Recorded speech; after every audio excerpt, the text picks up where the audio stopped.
Greetings, I am Diana, a 41-year-old woman, currently seated alone in the warmth of our cozy living room.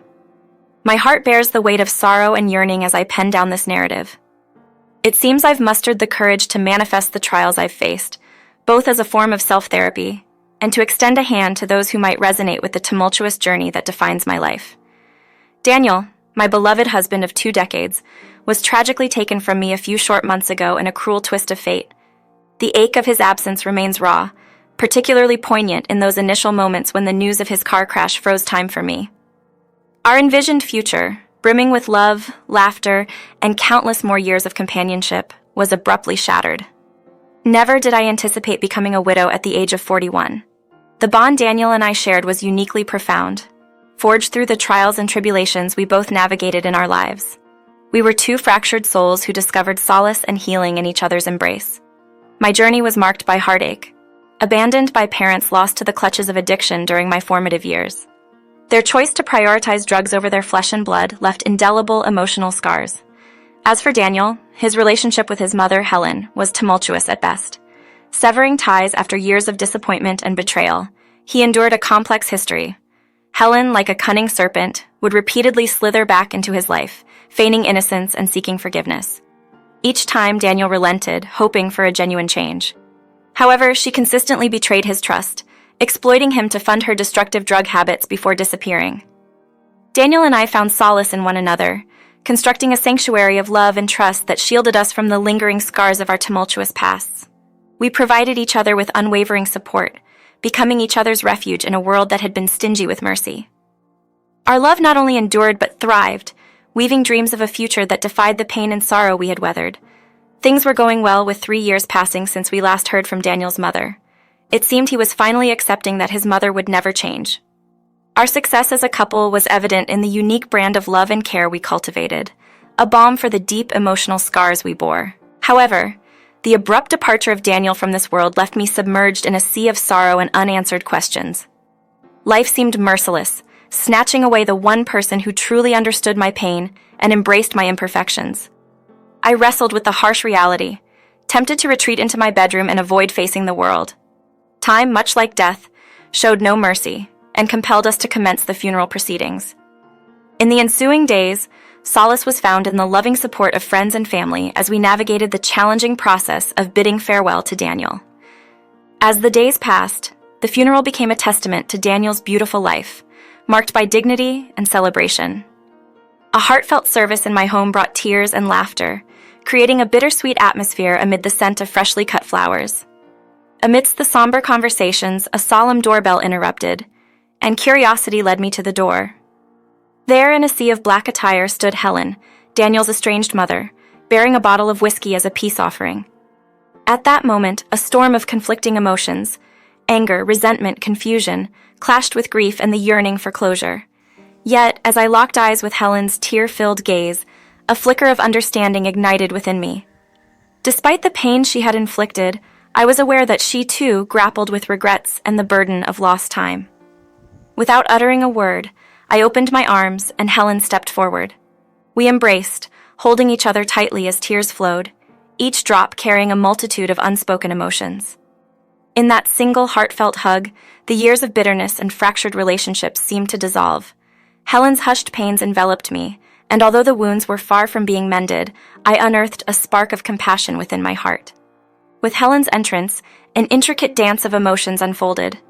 My friends and family, wearied by the tumultuous history between Daniel and his mother, greeted her with tired smiles, extending an invitation for her to join us at the table. Their act was a testament to their unwavering support for me, setting aside their reservations to embrace her in our midst. Throughout the gathering, Helen shared her own stories, depicting a woman entangled in the clutches of addiction, desperately seeking redemption and forgiveness. She expressed profound remorse for the pain she had inflicted upon Daniel, recounting moments of regret and yearning for the chance to rewrite their shared history. As I absorbed her words, my heart softened, recognizing that beneath the layers of pain and disappointment, a mother's love persisted, tarnished but never extinguished. It formed an intricate tapestry of emotions interwoven with threads of forgiveness, understanding, and a yearning for healing. With the final notes of reminiscence lingering in the room, Helen continued to unveil fragments of her memories with Daniel, recounting tender moments from his childhood and stolen glimpses of the man he had become. As the funeral service neared its end and attendees began to leave, Helen, wearing a resolute expression, stood unwaveringly at my side. With a mutual understanding, my sisters and I began to tidy up the remnants of the day, appreciative of Helen's unexpected assistance. In a moment of vulnerability, Helen turned towards me and expressed a request. Her voice trembled, conveying a mix of unease and longing, and I met her gaze with a combination of curiosity and caution. Encouraging her to voice her desire, I opened my heart to the potential possibilities. Helen looked at me, her eyes mirroring gratitude and vulnerability, taking a deep breath before continuing. "Diana, I realize I have no right to ask this of you, but could I be granted the opportunity to bid farewell to my son, to be near him, even if it's just through his belongings?" I gazed at her for a moment, pondering the significance of her plea. Sensing my hesitation, she continued, "I understand this might seem unusual, and you certainly have the right to decline, but if I could just touch his clothing or catch a whiff of his cologne, perhaps I could somehow re-establish a connection with him, despite his absence." Even though the pain and resentment within me persisted, I couldn't overlook the genuine remorse etched on Helen's face. Softening my voice, I replied, "Helen, I grasp the depth of your love for Daniel, and I can sense the regret in your eyes. If this provides you solace, then yes, you can go to his room and be with his belongings. Take all the time you need." Helen's expression transformed, gratitude washing over her features. "Thank you, Diana. Your kindness means more to me than you'll ever know." As Helen ascended the stairs, I couldn't help but experience a mix of emotions. Part of me hoped this moment would offer closure, a chance to mend the fractured bond with her son. Yet another part remained cautious, wary of the vulnerabilities this act might expose. In the ensuing silence, I allowed my thoughts to wander, contemplating the delicate tapestry of human relationships, how fragile they could be, easily torn apart, yet resilient in the face of healing and forgiveness. However, the forgiveness and grace I extended to Helen would soon be regretted. After approximately 45 minutes, Helen reappeared from the bedroom, her eyes swollen and red, evidence of the torrent of tears she had shed. She seemed as if she had released an ocean's worth of grief and remorse in that solitary room. Her once stoic and guarded face now bore an expression of raw vulnerability. Taking a deep breath to steady herself, Helen addressed us with a trembling voice. "Thank you for allowing me this time with Daniel. I'm grateful for your kindness and understanding." Her words emanated genuine sincerity, eliciting a twinge of sympathy from me. As Helen bid her final goodbyes, a sense of closure enveloped the room. The weight of the day's emotions lingered in the air, acknowledging the complex web of feelings we had all experienced. With heavy hearts, we watched Helen leave, leaving us to reflect on the day's events. Hours passed into evening, and the setting sun cast a warm, glowing light through the windows. My sisters and I found solace in each other's company, drawing comfort from shared memories and gentle laughter. We reminisced about Daniel, cherishing the moments we had spent together and deriving strength from the love that bound us as a family. As the day progressed, exhaustion settled in, and one by one, my sisters retreated to their respective homes, seeking solace in restful slumber after a long and tiring day. For the first time that day, I found myself alone in the quiet sanctuary of my room. Amidst my grief, I recalled Helen's earlier request for a private moment with Daniel's belongings. Now, with the room enveloped in silence, a tent of curiosity surrounded me. The longing to connect with Daniel, even in his absence, tugged at my heartstrings, prompting me to explore his world and immerse myself in the tangible remnants of his life. Gently, I began to examine his collection of cherished items, each telling a story about the man he was. I held his favorite watch, its rhythmic ticking a gentle reminder of the time we had shared. I traced the contours of his well-worn books, imagining the stories they had whispered to him, turning my attention to the dresser that held the salvaged belongings from the car wreck, his phone, work bag, watch, and wallet. I noticed the wallet was missing. Panic gripped my heart, and desperation clawed at my soul. Frantically, I tore through the room, searching for the elusive wallet. Every drawer was pulled open, every corner examined, but it was as if the wallet had vanished into thin air. The realization struck me with a force that stole my breath away. The wallet retrieved from the wreckage of the car crash was now nowhere to be found. In that moment of distress, I knew I had to reach out to someone who could help me navigate this unsettling mystery. With trembling hands, I dialed Ryan, a dear friend who had been present during the funeral, and played a crucial role in retrieving Daniel's salvage belongings. Ryan, a trusted member of the police department, possessed both the skills and dedication needed to unravel the truth. As the phone rang, my heart raced and tears streamed down my face. Ryan's calm and reassuring voice greeted me on the other end, ready to assist in unraveling the mystery that now loomed over Daniel's missing wallet. I conveyed my distress, detailing the circumstances and the pressing nature of the situation.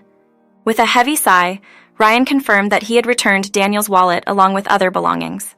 A mix of relief and confusion enveloped me. If Ryan had returned the wallet, where could it have disappeared? The realization struck me like lightning, illuminating the dark corners of my mind. It could only have been Helen, my twisted and estranged mother-in-law, seizing the opportunity to snatch the wallet while I was consumed by grief, oblivious to her motives. Taking a deep breath, I shared my suspicions with Ryan, my voice trembling with a blend of anger, sadness, and disbelief. Understanding the gravity of the situation, Ryan assured me that we would get to the bottom of it. As a close friend of Daniel, he pledged, "If Helen had anything to do with this, we'll uncover the truth and ensure she faces consequences." In that comforting moment, Ryan's words enveloped me like a warm embrace, sparking a flicker of hope within my heart. Despite the heavy weight of grief lingering on my shoulders in the ensuing days, another shocking revelation emerged. A steady stream of bank statements notified both me and Daniel's phones, revealing a growing storm within his accounts. Starting with small amounts, the charges quickly escalated into a torrential downpour of deductions, exceeding $5,000. Fear and concern gripped my heart as I witnessed the steady drain on Daniel's hard-earned savings, a violation that cut me to the core. With a heavy heart, I turned to Ryan once again for guidance and solace in the face of this new ordeal. Ryan's voice resonated with a mix of empathy and determination as he advised swift action, urging me to deactivate Daniel's cards immediately to halt the unauthorized transactions. The practicality of his advice was undeniable, yet canceling credit and debit cards, terminating subscriptions, and severing financial ties served as stark reminders that Daniel was truly gone. As my anger intensified, propelled by Helen's bold actions, a defiant notion seized me. Why should I readily yield to her malicious game? How audacious of her to squander the wealth my late husband left behind with such reckless abandon.